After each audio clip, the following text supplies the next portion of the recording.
Assalamualaikum warahmatullahi wabarakatuh. Di sini kami dari kelompok 8 akan memaparkan terkait pencapaian jaringan 5G menggunakan kapal untuk dilakukan mendalam. Di sini ada anggota kelompok. Yang pertama adalah Dewi Tantriana, yang kedua Ronald Danu Jatmiko, yang ketiga Amalia Bahari, empat Elsa Amelia Zahra, dan terakhir Dewi Aditya Pratama. Untuk selanjutnya, abstrak penelitian ini bertujuan untuk merancang perencanaan jaringan 5G pada kecamatan Tegalang, Semarang, yang merupakan kawasan urban dengan pertumbuhan lalu lintas data yang tinggi sehingga memerlukan cakupan dan kualitas layanan yang optimal.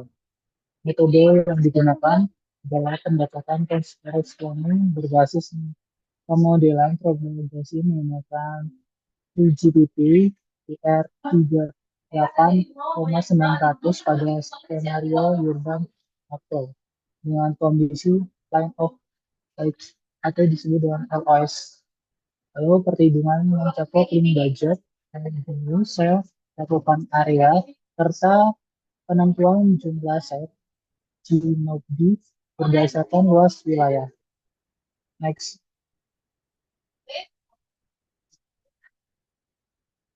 Lalu di sini ada penelusuran perkembangan teknologi seluler generasi kelima atau disebut dengan 5G telah mengadakan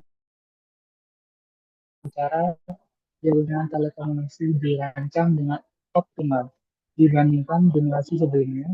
5G tidak hanya memprioritaskan peningkatan kecepatan data, tapi juga mendukung latensi uh, rendah, kolektivitas masif, serta kualitas layanan yang lebih konsisten pada berbagai kondisi lingkungan. Seiring meningkatkan penggunaan digital di kawasan perkotaan, jaringan menjadi semakin penting agar kualitas cakupan, kapasitas, dan efisien spektrum dapat mencapai target tertentu. Di sini melakukan pengembangan sebagai kawasan pendidikan dan aktivitas ekonomi di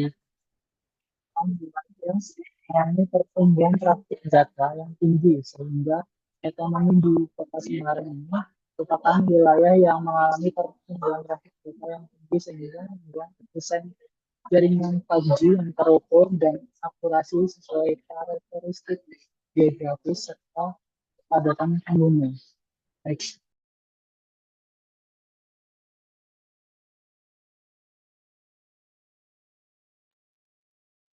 Nah, di sini juga terdapat dengan dari wilayah tersebut.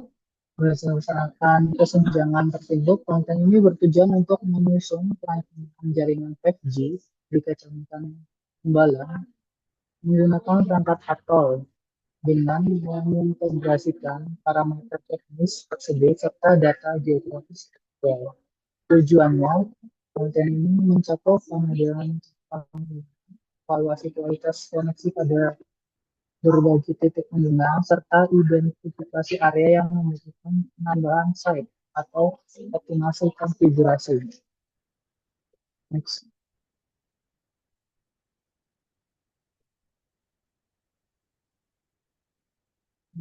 Pembagian alokasi frekuensi secara global oleh internasional telekomunikasi dunia atau disebut dengan ITU bertujuan agar pengguna frekuensi bisa dimaksimalkan dan mengurangi risiko gangguan antar sistem komunikasi. Karena itu, dunia dibagi menjadi 3 wilayah administrasi frekuensi yaitu regional 1, regional 2, dan regional 3. Didasarkan pada faktor geografis dan teknis, Indonesia termasuk dalam regional 3 sesuai dengan aturan yang ditetapkan ITU. Next. Untuk yang kedua, untuk metode alur penelitian akan dibacakan oleh rekan saya. Baik, selanjutnya saya akan jelaskan flowchart yang mana terdapat 7 tahapan, mulai dari studi awal, modal literatur hingga laporan akhir hasil analisa yang dimana tahap awal yaitu mencari literatur dan menentukan daerah perencanaan dalam melakukan studi literatur dan berbagai sumber terkait perencanaan 5G khususnya pada frekuensi 3,5 GHz serta propagasi yang sesuai untuk proyek tersebut. Literatur ini menjadi dasar dalam menetapkan parameter perhitungan dan konfigurasi simulasi agar sesuai dengan standar 5G. Nah, pada ini juga akan ditetapkan batas area studi yaitu wilayah Tembalang Semarang beserta karakteristik geografis dan tingkat kepadatan penduduknya. Penegasan wilayah ini, penegasan wilayah kejadian ini penting sebagai acuan untuk menghitung kebutuhan cakupan dan menentukan jumlah serta penempatan site yang akan direncanakan. Yang tahap dua yaitu ada perhitungan link budget. Nah, setelah dilakukan studi literatur dan pendapat wilayah, langkah selanjutnya adalah melakukan perhitungan link budget untuk studi 5G pada frekuensi 3,5 GHz di Tembalang. Pada tahap ini, seluruh parameter propagasi yang mempengaruhi kualitas layan ditentukan seperti daya pancar, energi yang digunakan, gain antena pemancar, dan penerima, kedaman kabel dan kolektor, uji propagasi di udara bebas, kedaman penetrasi bangunan, serta margin value dan interference. Nah, pada tahap 3 itu perhitungan radio cell downlink. Ya, setelah perhitungan link budget dengan itu melakukan perhitungan radio cell downlink, ya, di mana dengan menggunakan rumus propagasi ya, yang kami gunakan yaitu propagasi 3GPP TR 38900 diperoleh perkiraan jangkauan sinyal dari sebuah site 5G berfrekuensi 3,5 GHz. Proyek ini menghasilkan radius efektif yang mencerminkan kemampuan sinyal untuk menjangkau pengguna dalam kondisi lingkungan sebenarnya di wilayah Tembalang. Radius tersebut masih parameter penting untuk menentukan cakupan area dan kebutuhan jumlah site di wilayah tersebut. Nah, untuk tahap keempat yaitu ada perhitungan cakupan area dan jumlah set yang digunakan. Nah, berdasarkan dari radius sel yang telah diperoleh dari perhitungan link budget, dihitung luaskan cakupan satu sel 5G pada frekuensi 3,5 GHz. Luas cakupan ini kemudian dibandingkan dengan total luas wilayah Tembalang itu sendiri, sehingga dapat diperkirakan jumlah set yang dibutuhkan untuk memberikan kualitas layanan yang optimal. Nah, barang ini digunakan untuk menilai sejauh mana satu set 5G mampu melayani seluruh area perencanaan dan apakah diperlukan penambahan set baru untuk menutupi area yang belum tercakup. Nah, untuk tahap 5 sendiri yaitu simulasi perencanaan jaringan 5G. Nah, setelah ditentukan cakupan areanya dan jumlah site ya, maka tahap berikut adalah simulasi perencanaan jaringan yang dimana kami menggunakan perangkat lunak radio planning atol. Nah, tahap ini dimasukkan parameter bagasi untuk frekuensi 3,5 GHz. Kualitas 5G ini yang telah direncanakan serta karakteristik lingkungan wilayah Tembalang seperti peta geografi, tata guna lahan, dan kawasan bangunan dari simulasi maka dapat dihasilkan peta sebaran parameter seperti SNR dan RSRP yang menggambarkan kualitas sinyal dan kinerja jaringan secara visual sehingga dapat dievaluasi apakah rancangan awal sudah memenuhi target cakupan dan kualitas layanan atau masih perlu penyesuaian ke versi site. Nah, selanjutnya itu tahap 6 yaitu evaluasi kesesuaian. Di mana tahap ini hasil simulasi diatur kemudian dievaluasi apakah analisis dan pengujian sudah sesuai dengan target perencanaan. Maka jika belum, maka dilakukan penyesuaian konfigurasi atau penambahan set, lalu kembali ke tahap simulasi untuk diuji ulang. Nah, tapi jika sudah selesai atau sudah sesuai dengan perencanaan yang dibutuhkan, maka dilanjutkan proses pelaporan. Yang mana yang ke tahap terakhir yaitu 7, laporan akhir dan hasil analisa. Jika hasil evaluasi menunjukkan bahwa perencanaan telah sesuai, seluruh hasil perhitungan dan simulasi disusun dalam laporan akhir.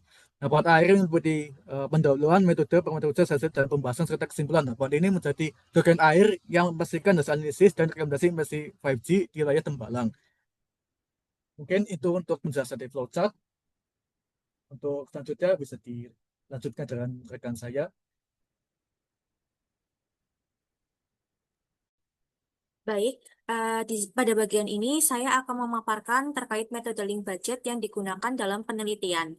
Pada penelitian ini, perhitungan link budget menggunakan beberapa parameter utama, khususnya pada arah downlink. Parameter tersebut meliputi daya pancar G0B, gain antena, bandwidth, serta berbagai jenis loss, seperti penetration loss, voltage loss, body block loss, dan interference margin. Parameter-parameter ini digunakan untuk menggambarkan kondisi nyata lingkungan propagasi sinyal dari G-Node B ke user. Langkah awal dalam perhitungan link budget adalah menentukan thermal noise. Thermal noise merupakan noise alami yang muncul akibat suhu sistem dan bandwidth yang digunakan. Perhitungan ini menggunakan persamaan thermal noise yang melibatkan konstansa Boltzmann, suhu sistem, dan bandwidth, sehingga diperoleh nilai daya noise thermal pada penerima. Selanjutnya, untuk menghitung path loss, penelitian ini menggunakan model propagasi 3GPP-TR 38900. Model ini dipilih karena sesuai untuk sistem 5G dan mendukung berbagai skenario lingkungan.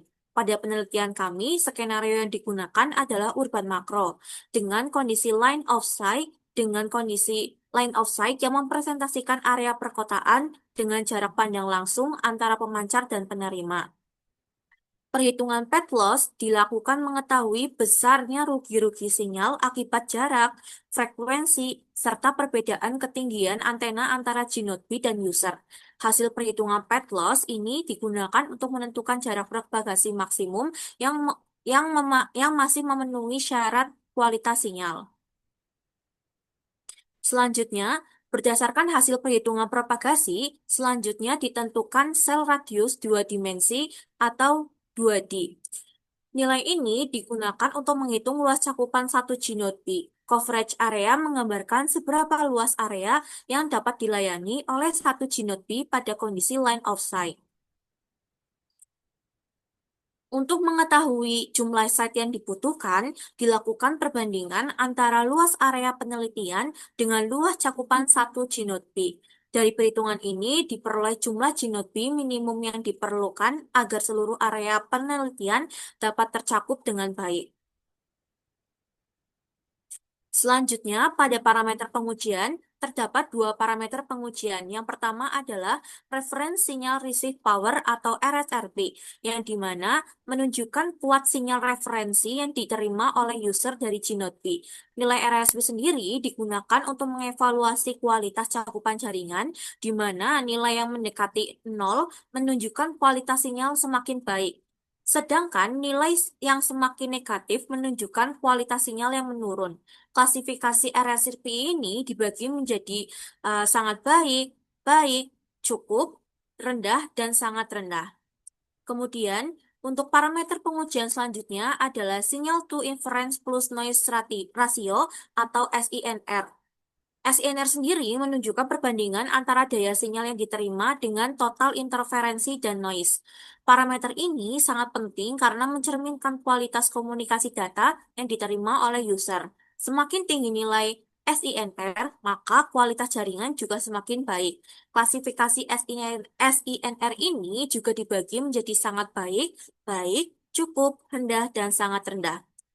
Dengan menggunakan metode link budget, model propagasi 3GPP, serta parameter evaluasi RSRP dan SINR, penelitian ini dapat menganalisis cakupan jaringan 5G secara sistematis dan terukur sesuai dengan kondisi lingkungan penelitian. Selanjutnya akan disampaikan oleh rekan saya kepada Mbak Elsa, dipersilakan.